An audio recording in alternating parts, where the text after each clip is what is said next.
Welcome to The Buzz. I'm Christopher Conover. This week, the damming of the Colorado River. This week marks the start of the third season of Tapped, AZPM's podcast about water. Arizona's water situation is at a delicate crossroads right now. This season of the podcast, we ask the question, how did we get here? Here's episode 1, reported by myself and podcast host, Zach Ziegler. We're standing at a spot overlooking Parker Dam on the Colorado River, about 124 miles southeast of its more well-known big brother, the Hoover Dam. This dam generates about 457 gigawatts of power a year, most of which goes to the pumps in California's Colorado River Aqueduct. But for Arizonans, it has a more well-known job. It creates Lake Havasu, a 19,000-acre reservoir that's a recreation site fostering one of the state's fastest-growing cities. It's also a major reservoir where Arizona and California, which border either side, access their shares of the Colorado River.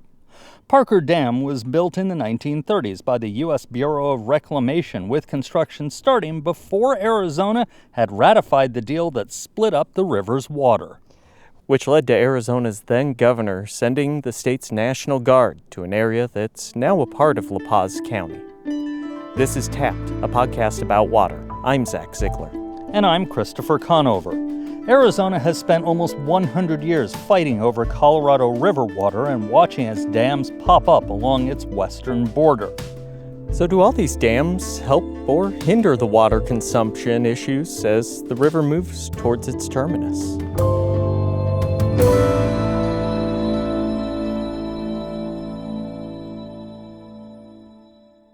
Arizona is at a point in its history that may end up being a nexus of important decisions about water. So this season, we'll be focusing on a question. How did we get here? To start, we're asking that question about the Colorado River, especially what happens once it makes its way through Lake Mead and the Hoover Dam. But before we get too far into what's going on now, we're going to set the stage with a little history of the river, paying particular attention to a time when the only dams you'd find on the river would have been those made by nature. So before all of the dams on the Colorado River, the Colorado really was a transportation highway.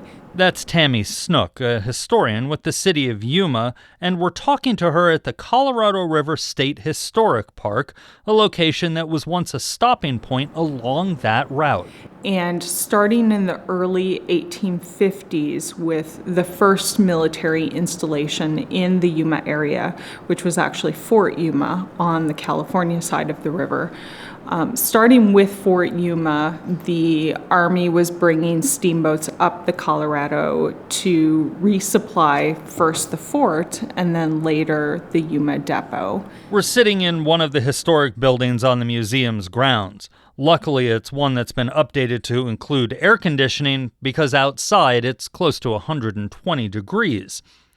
Two walls of the room are mostly covered in large murals that depict life on the river before it was dammed. The murals are showing right at the Yuma crossing area with those two bluffs. So on top of the one bluff is Fort Yuma, and then on top of the other bluff is the old Yuma Territorial Prison. Those bluffs are a spot that squeezed the river, making it easier to cross using ferries. It also made the area prime for settlement. Fort Yuma was kind of the first permanent non-native settlement to be established in the area, and the little village of Yuma grew up around the fort and the trail. Because of that steamboat access, had access to things that folks in the interior of Arizona didn't have access to. Nearly cosmopolitan, probably. Yes. Exactly. Yes, really. I mean, having that steamboat or that ability to, kind of freight things in, whether it's a grand piano, which, or just the latest magazines on women's dress, whatever it may be, Yuma really did have the advantage. She says boats would mostly come from San Francisco. They were bringing supplies into the territory from the coast of California, but then on their way out of the territory, a lot of times they were hauling things like ore, because there were a lot of gold and silver strikes along the Colorado River, and that ore would be hauled out to be processed elsewhere. Jack Schmidt is the director of the Center for Colorado River Studies at Utah State University. Ships would come to the delta, offload onto smaller boats, and then navigate through the delta to Yuma. And we know that Yuma was an inland port. So the river was actually navigable by paddle-wheeled steamboats. That isn't to say that they didn't end up marooned on sandbars and hit the bottom, and they would do better at some times of the year than others. But the river was navigable. Navigable, but not as routine as rivers with less seasonal flows. It was one of the most biologically productive places in North America. We know it was a wet world of ever-changing channels of what Aldo Leopold described as a green lagoon. Early descriptions say that the river channels were changing from year to year. And if you went back there to course the river at different times, you'd take a different course at different times because the river was jumping from one place to another. Supply depots dotted areas upstream, almost reaching the Grand Canyon, but the farther north those depots were, the more seasonal they became. That unpredictability made the arrival of the train a welcome advancement. Railroads could ship things much faster and much cheaper than steamboats could. And of course, they could go in different directions. And so the arrival of the railroad started to erode the steamboat transportation or the importance of the steamboats. But it wasn't until the dams were built on the river that steamboats were no longer able to go up and down the river. The Laguna Dam was the first to be built in 1909 as part of the Newlands Reclamation Act of 1902. It's a federal bill that began irrigation canal building in 17 states. The principle of dams and reservoirs is to eliminate the variability, essentially to make the Colorado River into a boring place that's like rivers elsewhere in the United States. The big gangbuster wet years with big gangbuster floods, you don't want those. You store those in reservoirs. They protect human health and safety, and you store the water for dry times.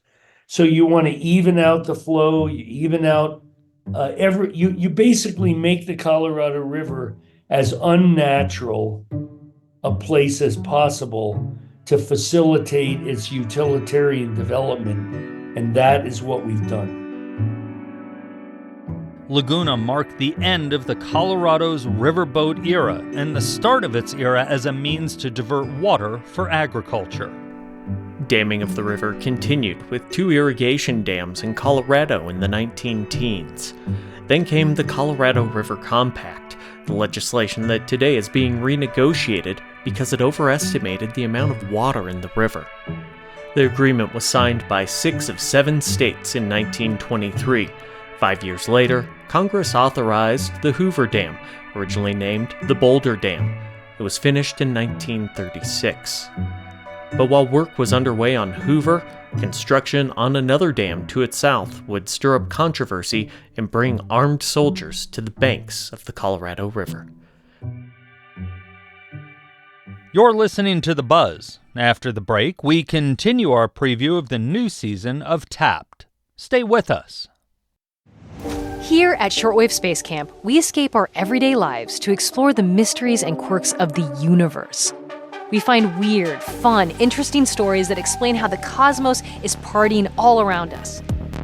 From stars to dwarf planets to black holes and beyond, we've got you. Listen now to the Shortwave podcast from NPR. Welcome back to The Buzz. I'm Christopher Conover. We're previewing the new season of Tapped, AZPM's podcast about water. Here's the rest of the first episode. In 1934, crews arrived on the banks of the Colorado River near what was then the Yuma-Mojave County line. A slight sidetrack, the site is now in La Paz County, but that county was about 50 years away from coming into existence. This area is rural now, with one good-sized community, Lake Havasu City, with about 60,000 people. But back then, it was even more sparsely populated. Brian Wedemeyer wrote about this incident in 2000 when he was a reporter at the Lake Havasu City Today News Herald. The headline dubbed it the Battle for the Colorado. He went on to become a history teacher, then a principal. He's also a nonfiction author. His most recent book looks at the witnesses who didn't make it to the stand in the O.J. Simpson case. Lake Havasu City didn't exist. Parker was this little tiny town. There was no paved roads that went up the river towards where the dam site was. I interviewed a guy for that story who he lived on a ranch where now it's all developed with these nice river houses. He was like 93 or something at the time, but he was telling me how he used to take a burro to school on a little trail all the way to Parker, which is from where he lived. It's probably a good 10 miles. His name was Bud Graham, and he played a fairly big role in the start of the dam. He was really the only guy in the early stages that could, before the dam was built, who could really navigate the river. And I remember him talking about it, him getting approached by these, suit and tie Metropolitan Water District guys, and he's out here in the middle of nowhere, and they're trying to find somebody to take them upriver. The district ended up training Bud as an engineer so he could help them find the spot where the dam would be built. The crews were starting work on another engineering marvel south of Hoover, the Parker Dam. Everybody talks about the Hoover Dam, but Parker Dam is like the deepest dam in the world. Because of what they were, sending the water to Southern California, they had this huge 13-mile tunnel that they dug right through the mountain. You can imagine at that time trying to do something like that in this weather. It seems almost unbelievable. He says that on a day where high temperatures in the Parker area had hit 120 degrees or higher 3 times in the past week. The Metropolitan Water District was building the dam. That's the water company that supplies 6 California counties, including the Los Angeles and San Diego metro areas and the agricultural production area known as the Inland Empire. They were literally in the middle of construction, and the Arizona governor at that time, B.B. Moore, he wanted some water from that dam. When that dam was built, he wanted water for his state, and he wanted power for his state, and the Department of the Interior, they weren't making a commitment to that. So what he did was he literally declared martial law at the construction site on the Arizona side. Remember how we said 6 of the 7 states had ratified the Colorado River Compact at that time? Arizona was the holdout. And then he sent down troops to the dam site and set them up on the Arizona side of the dam right there at the Colorado River. There was even a machine gun detachment. One of the things you have to remember is at that time, there was no highways going through there. Enter Nellie Bush. She was a local woman who they actually came from down in the Phoenix area, her and her husband, and he operated the trolleys that used to be in downtown Phoenix. That's Deanna Beaver. She's a historian at the Parker Historical Society who has lived in the area for almost her entire life. She's written about Nellie Bush, and the society has some of her personal papers in its collection. Her personality seems to remind me of some of those, the Sandra Day O'Connor type people, when she was young and was on a ranch and the women just worked alongside the men, and she was one of those types. She'd do what she needed to do. She wasn't afraid to get her hands dirty, but yet she could dress up and look like a lady too. Nellie Bush and her husband owned several businesses in the area. They ended up having 2 hotels here in this town. first the small one and then the one that they built in 1916 that they called the Grandview. From that, she went to law school down at the U of A, and she was a teacher prior to that. She was also the first woman to become a licensed pilot in Arizona and the first woman to serve in the Arizona legislature.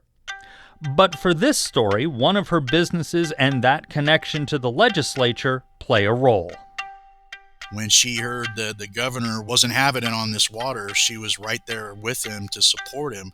And she ran the ferry that ran across the Colorado River from Parker over into California. Well, she got involved because the best way to get these troops up to that dam site was not to go like through Prescott. It was really rough terrain, but shoot up the river in these ferries.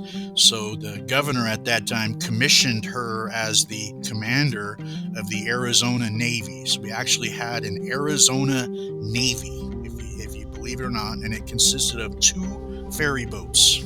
So they ferried the guardsmen up by the Parker Dam on the Arizona side because they were going to keep California from repelling into Arizona.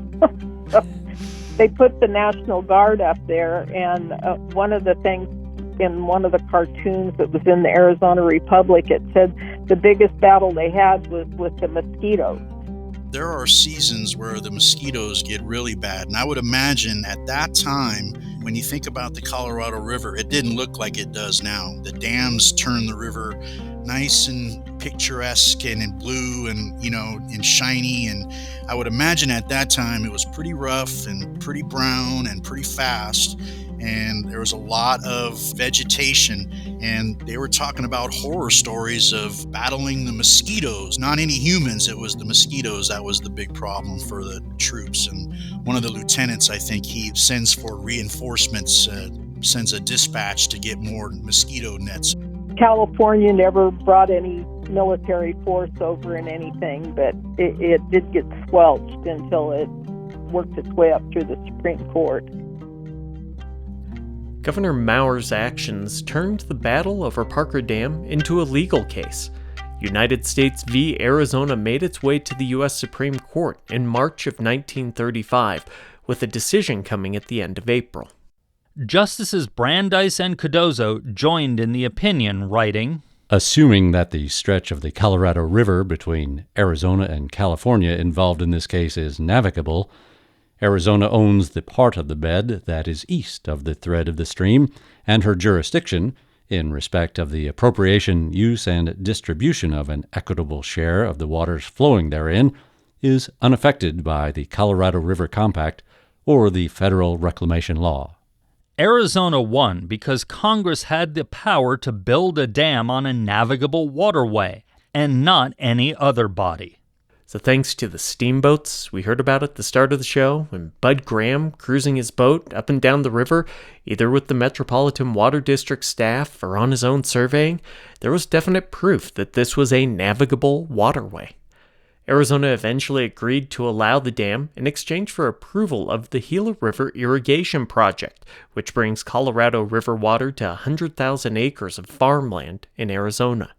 Lake Havasu, the reservoir that Parker Dam holds back, would become a spot where both California and Arizona pull large portions of their Colorado River water.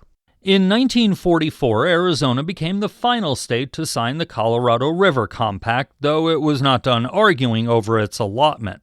It would again plead its case over river water to the U.S. Supreme Court in 1952. It won for a second time, and Arizona would later name the pumping station that pulls Colorado River water out of Lake Havasu after the attorney who argued that case.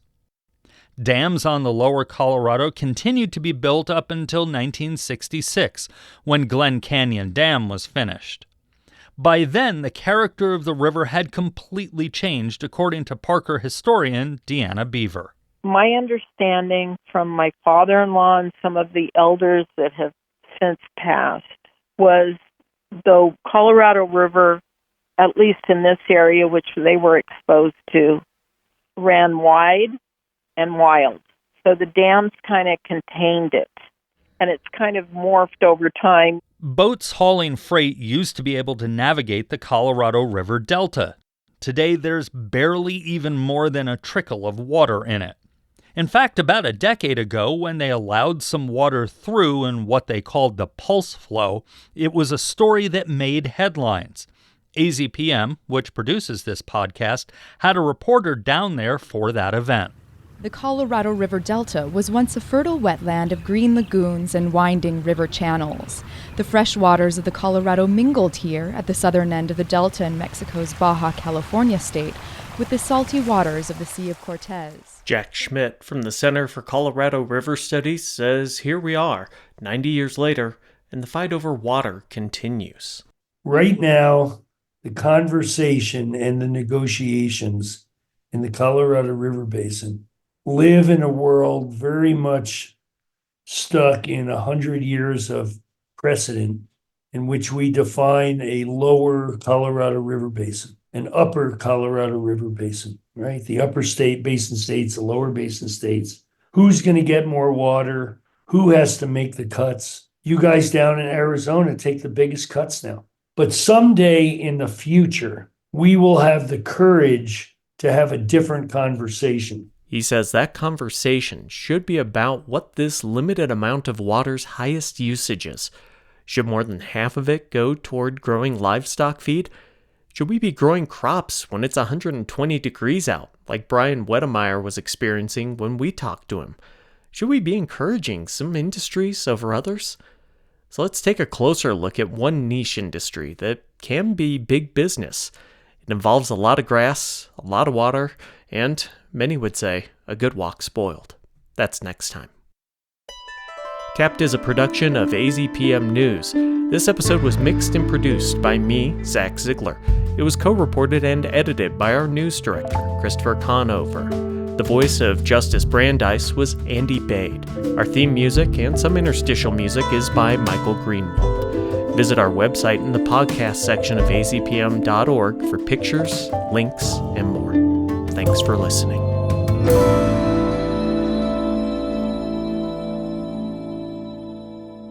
Joining me now in the studio is the host of Tapped and our producer, Zach Ziegler. Zach, welcome to this side of the glass. Always fun to be here. So the story or the podcast episode everybody just heard included some interesting characters, both in terms of subjects and interviewees. Were there any stories that you hoped to include, but we couldn't? I mean, there's always those things when you're putting together a story that you end up missing out on. One of our historians, Deanna Beaver, both of her parents worked for the Metropolitan Water District when she was growing up. There's always so many of those. That's what happens when you're putting together a story, you know? It's like those deleted scenes from movies. Well, that's exactly right. And some of the stories that you and I have from this reporting trip will show up in other episodes of Tapped, so we'll hold on to those. This episode in particular is one of a series that took you and I, as we just said, to the banks of the Colorado River in southwestern Arizona. Let's talk a bit about the stories we'll hear from there. We all are familiar with what's been going on with Fondamonte in La Paz County and its involvement with the Saudi government. We're going to tell a bit of the history of that because it turns out there's been a relationship between Arizona and the Arabian Peninsula dating back to even before Arizona was a state. We'll dive deeper into the water issues of La Paz County, and we'll even hit one of the things that we mentioned in this episode when we were right near the start of the Central Arizona Project. We'll go through and get an idea of how that project works from start to end. Chris, I wanted to ask, since you were along with me for those reporting trips, did you have any takeaways other than that we really shouldn't plan our reporting trips to western Arizona in the middle of the summer? You think you and I would have known better. It was only 118 to 120 every day that we were on the road. I absolutely loved the little sign at the front desk of the hotel talking about cold water. Yes, that there was no cold water due to the high temperatures outside as we were in Quartzsite, which I have to also say was a wonderful little town, and it was nice of them to host us, so to speak. But things I took away, and a little bit about what you mentioned, was La Paz County. A lot of people They may know where it is on the map and don't know much about it, or maybe it's just somewhere to go do some hiking, camping, four-wheeling, but there's a lot of agriculture and there's a lot of history there, some of which we addressed in this episode, but some of which we'll hit on in coming episodes. Yeah, there is a lot to this story. It is so much more than a recent problem, which is kind of a theme to this season. It really is. And talking about this season, you and I have 3 or 4 episodes in this season of Tapped, but it's not just us. You get to oversee Tapped.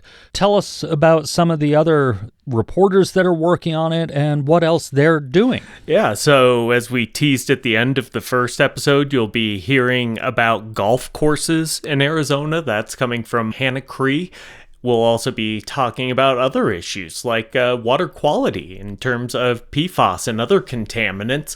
We will be hitting on some of the issues around water as it crosses the border. Katia Mendoza and Paulo Rodriguez will be diving back into the subject of tribal water rights, something that they did a great job of covering at the end of the last season. They're diving back into that issues as we start seeing more developments around things from Colorado River water rights to issues with uranium and other mining on tribal nations. And one last thing I want to add, it was actually a listener question that was brought up to you and I at the Tucson Festival of Books. Somebody wanted to know how it is that the water in the Colorado River goes to the various states. Is there a big tap so Arizona gets water part of the time, then we turn the tap off and it goes to California or wherever? We're going to answer that question in our episode on the CAP. Exactly. I guess it's time for you to go back on the other side of the glass so we can finish out this episode of The Buzz. Yes, it's time for me to get working on cleaning up this audio so you all can hear it. And that's The Buzz for this week. You can find all our episodes online at azpm.org and subscribe to our show wherever you get your podcasts. Just search for The Buzz Arizona and also search for Tapped. It's also wherever you get your podcasts and on our website. We're also on the NPR app. Zach Ziegler is our producer with production help from Desiree Tucker. Our music is by Enter the Haggis. I'm Christopher Conover. Thanks for listening.